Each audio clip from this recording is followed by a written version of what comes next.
호세아 14장 한 절씩 교독하도록 하시겠습니다. 이스라엘아, 내 하나님 여호와께로 돌아오라. 내가 불의함으로 말미암아 엎드러졌느니라. 너는 말씀을 가지고 여호와께로 돌아와서 아뢰기를 모든 불의를 제거하시고 선한 바를 받으소서. 우리가 수송아지를 대신하여 입술의 열매를 주께 드리리이다.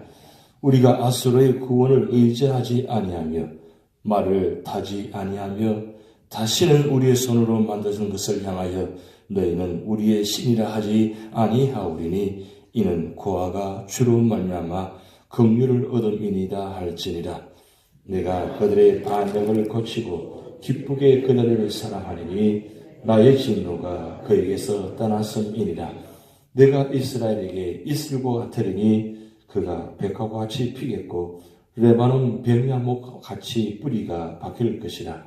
그의 가지는 퍼지며 그의 아름다운 감람나무와 같고 그의 향기는 레바논 병야목 같으니 그 그늘 아래에 거주하는 자가 돌아올지라.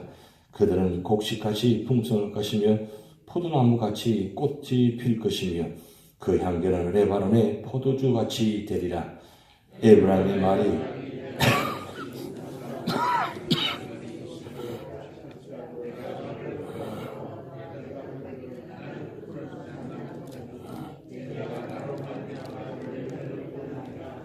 합독하시겠습니다. 누가 지혜가 있어 이런 일을 깨달으며 누가 총명이 있어 이런 일을 알겠느냐.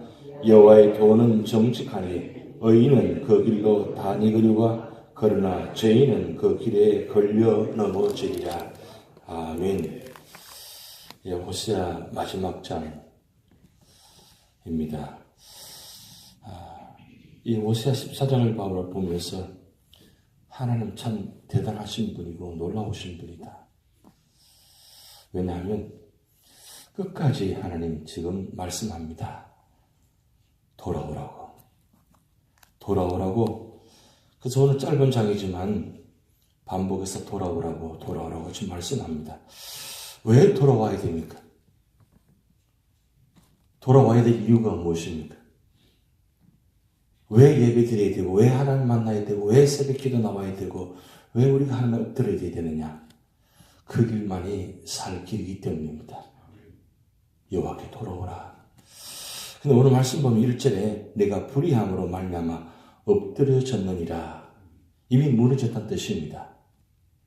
그렇게 많은 선지자를 보내고 그렇게 하는 것을 말씀에도 불구하고 그들은 돌아오지 않고 우상을 섬기고 그리고 그럼에도 하나님의 사랑을 깨닫지 못하고 결국은 엎드려져 있는 모습. 그 모습 보면 웬만하면 포기하잖아요. 그래, 이제 끝났다. 포기하잖아요.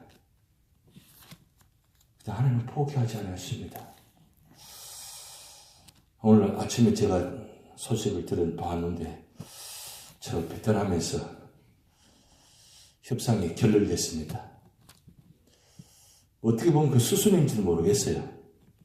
아예 스스로가 아예 저쪽에서 북한에서는 아예 포기하지 않으려고 하니까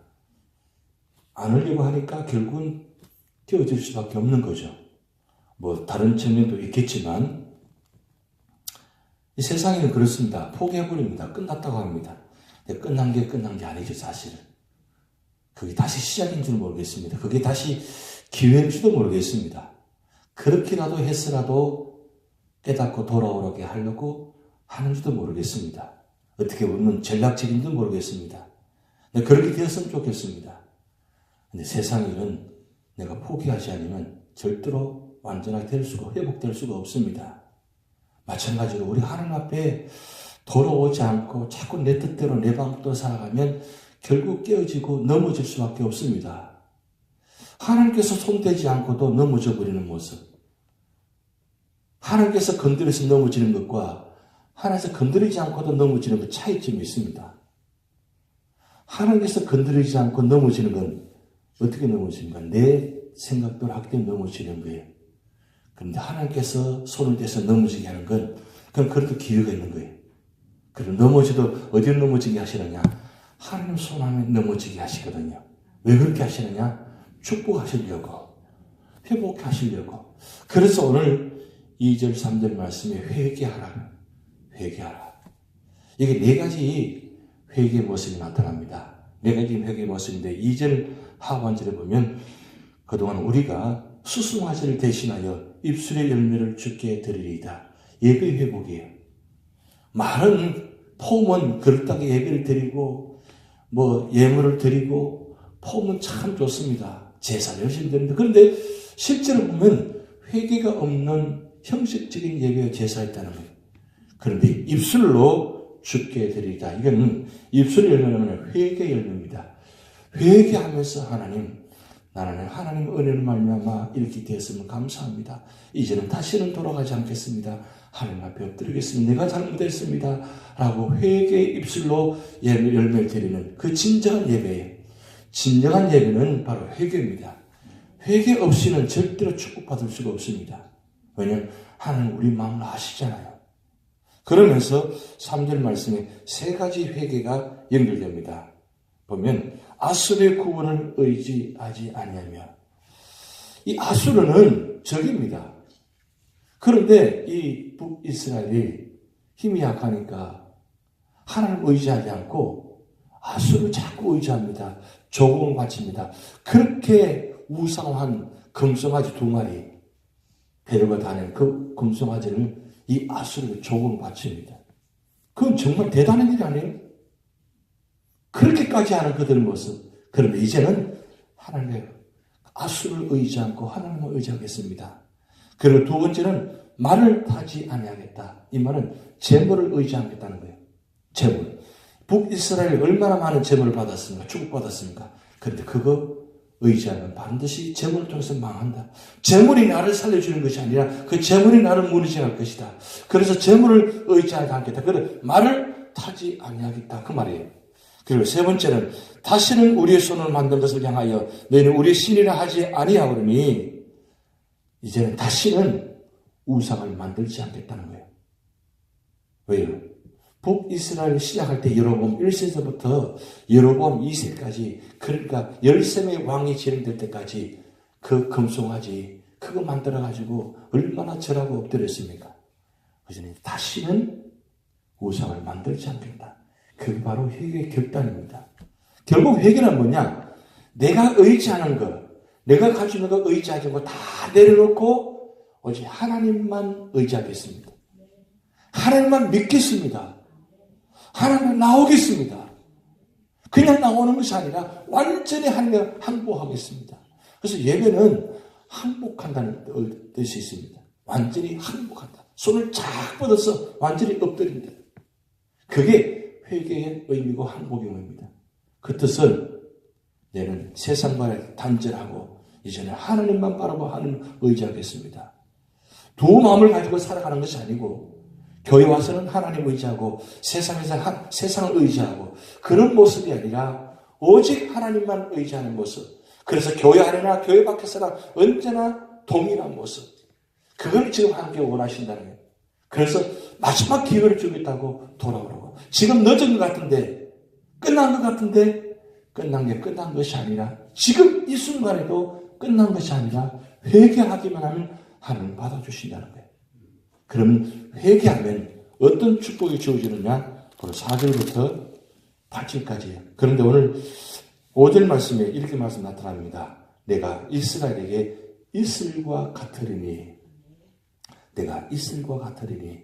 근데 그 전에 4절 말씀 보면 회개하고 돌아오면 진노가 그에서 떠났다 그랬어요. 하나님 진노를 앞에 두고 있습니다. 지금 곧 아수를 통해서 이제 손을 대서 진노하려고 하시는데 회개하면 그 무서운 아수를 철수시키겠다는 거예요. 떠나겠다는 거예요. 진노를. 그게 하나님의 마음입니다. 그런데 그렇게 회복하는 약속은 뭐냐면 새벽 이슬같이 은혜를 있다는 거예요. 여러분 이스라엘 땅에는 굉장히 건조한 땅입니다. 건조해서 새벽에 이슬도 없습니다. 그런데 새벽에 이슬이 왜 내립니까? 여러분 자연 만물은 이슬을 먹고 자란다 그래요. 이슬. 아무 없는 것 같은데, 보이지 않는 것 같은데 아주 미세한 그 이슬이 내리면 그 자연 만물이 그 이슬을 통해서 머금고 먹고 그리고 영향을 받아가지고 자란다는 거예요. 그 이스라엘의 사막 같은 그 땅, 건조한 땅에 새벽 이슬이 내리면 이 말씀처럼 백합화같이 피겠고 레바논 백향목같이 뿌리가 바뀔 것이며 그리고 그의 가지는 퍼지며 그의 아름다운 감람나무 같고 그의 향기는 레바논 백향목 같으리니 칠틀같이 있습니다. 그는 아래에 거주하는 자가 돌아올지라 그들은 곡식까지 풍성할 것이며 포도나무같이 꽃이 필 것이며 그 향기는 레바논의 포도주같이 되리라. 아멘입니까? 여러분 새벽에 이슬같이 내리면 도저히 상상할 수 없는 일들이 일어납니다. 은혜가 없는 것 같은데 그 은혜를 먹으면 보이지 않는 것 같은데 어느 순간에 채워지는 그래서 점점 자라는 여러분 밖에 나무들은 우리가 물을 줍니까? 이 안에 이 나무는 물을 줘야 돼요. 그 물만 주는 것이 아니라 토요일, 수요일 날 선풍기를 갖다 놓고 바람을 붑니다. 참 이상한 건 전에는 이 선풍기 갖다 놓고 바람을 안 부니까 물을 줘도 죽어요.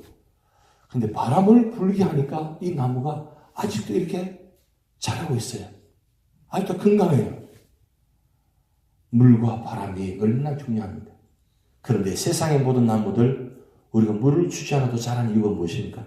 하나님께서 때에 맞게끔 비를 내리시고 때만큼 바람을 부시고 때만큼 이슬 같은 이슬을 내리시고 그러니까 이게 얼마나 중요합니까? 겨울에 왜 눈이 올까? 그런 생각을 했었어요. 오늘 새벽에 와서 보니까 아주 싹 깔린 눈인데 겨울에 왜 눈이 올까? 왜 눈이 올까요? 눈이 아무 의미 없을 것 같아요? 아닙니다. 이 눈이 대지에 녹으면 땅속은 물이 들어갑니다. 그러면 대지 속에 있는 모든 씨앗들이 이 눈의 물을 먹음으로도 자라는 거예요. 그 눈 하나도 새벽 이슬도 다 보면 다 의미가 있다는 거예요. 하나님께서 주시는 축복. 그래서 하나님 주신 모든 축복은 하나도 버릴 것이 없다. 그렇다면 오늘 우리가 살아가는 인간 사람들은 자연 만물은 오직 하나님 은혜로 살아가는데 우리 자연 만물에서 가장 뛰어난 이 존재 사람 보시기 아름다울 정도 최고의 존재를 만드는 이 사람이 왜 이걸 깨닫지 못할까요? 너무 안타깝지 않아요? 하나님 은혜가 아니고는 하나님 축복이 아니면 도저히 살아갈 수 없음에 불구하고 그 깨닫지 못하고 하나님 멀리하고 세상을 바라보고 의지하는 그 모습 너무 안타깝지 않아요?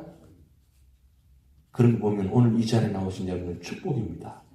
은혜를 은혜로 알고 축복을 축복으로 안다는 것 이게 얼마나 큰 축복입니까? 그러기에 오늘 9절 말씀 호세아서 전체 결론의 요절이고 성경 전체의 요절입니다. 우리 9절 말씀 읽어보시겠습니다.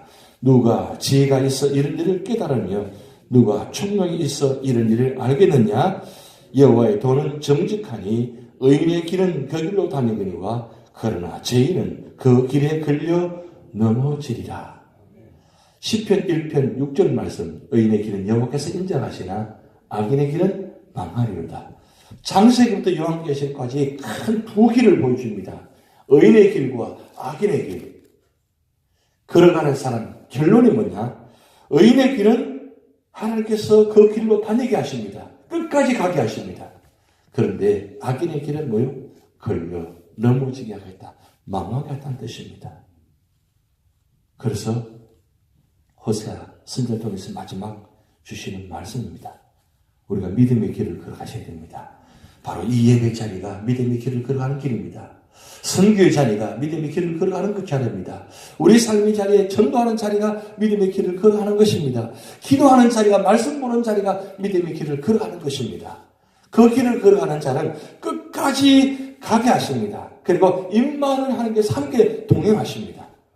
그 축복이 여러분과 함께 할 줄 믿습니다. 한 가지 부탁드리고 싶은 건 하나님 앞에 우시고 사람들 앞에서 웃으시기 바랍니다. 하나님 앞에 웃는다는 것은 회개하는 뜻입니다. 하나님 앞에 드는 뜻입니다. 그리고 그 받은 은혜 가지고 세상에 나가서 웃으면서 복을 전하는, 축복을 전하는 그런 믿음의 자리가 되시기를 주님의 축복드립니다. 다 같이 기도를 하시겠습니다. 하늘에 계신 우리 아버지여, 이름이 거룩히 여김을 받으시오며 나라에 임하옵시며 뜻이 하늘에서 이룬 것 같이 땅에서도 이루어지이다. 오늘날 우리에게 일용할 양식을 주옵시고 우리가 우리에게 죄 지은 자를 사하여 준 것 같이 우리 죄를 사하여 주옵시고 우리를 시험에 들게 하지 마옵시고 다만 악에서 구하옵소서. 대개 나라와 권세와 영광이 아버지께 영원히 있사옵나이다. 아멘.